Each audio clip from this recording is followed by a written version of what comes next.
আসসালামু আলাইকুম রহমতুল্লাহি ওয়া বারাকাতুহু।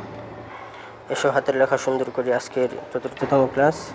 এই ক্লাসে আমরা শিখব ব বর্ণ দিয়ে আরও 4টি বর্ণ সুন্দর করে কিভাবে লেখা যায় ইনশাআল্লাহ। তাহলে আসুন আমরা ব বর্ণটি সুন্দর করে আরও 5টি বর্ণ সুন্দর করি। বর্ণগুলো মুছে দিলাম। দেখুন, এই যেমন সর্বপ্রথমেই আমরা গতকালকে 3য় নম্বর ক্লাসে আমরা দেখিয়েছি ব বর্ণ লেখার পদ্ধতি। এই যে উর্দু 7-এর মতো লিখে এইভাবে সোজা উপরে টান দিলে ব হয়ে যায়, তাই না? এরপরে ব বর্ণ দিয়ে আমরা যদি র লিখি তাহলে এখানে একটা নোক্তা বা ফুটা দিয়ে দিলেই, মাত্রা দিয়ে দিলেই র হয়ে যাবে।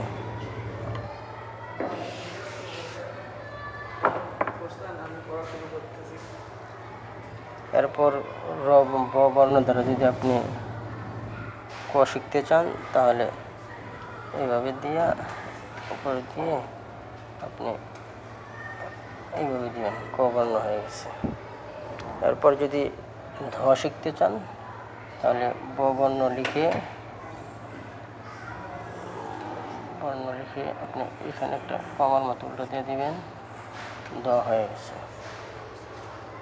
এরপর যদি আপনি ঝ শিখতে চান তাহলে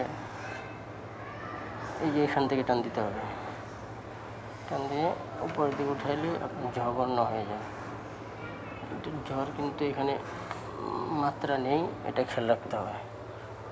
এইভাবে আমরা ইচ্ছা করলে ব বর্ণ দিয়ে আরও 4টি বর্ণ আমরা সুন্দর করতে পারি।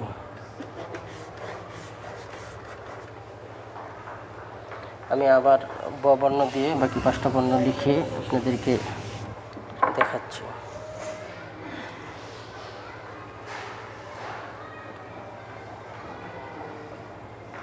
ব লিখলাম, তারপরে ব লিখে র বর্ণ শিখালাম,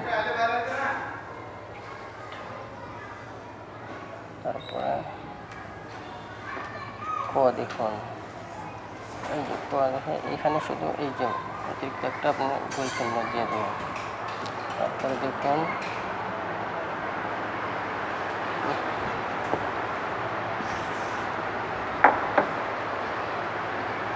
ধ লিখতে হবে,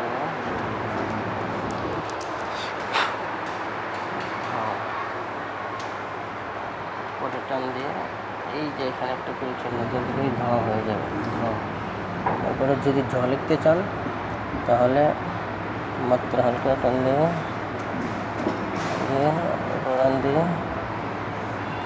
ঝ লিখে নিতে পারেন। এই হচ্ছে ব বর্ণ যদি সুন্দর হয় তাহলে আমাদের এই 5টি বর্ণ ইনশাআল্লাহ সুন্দর হয়ে যাবে। তাহলে অবশ্যই আমরা চেষ্টা করব এই 5টি বর্ণকে সুন্দর করার জন্য। আল্লাহ তাআলা আমাদেরকে তৌফিক দান করুক। কিন্তু আমাদের ব বর্ণটি সুন্দর করতে হবে।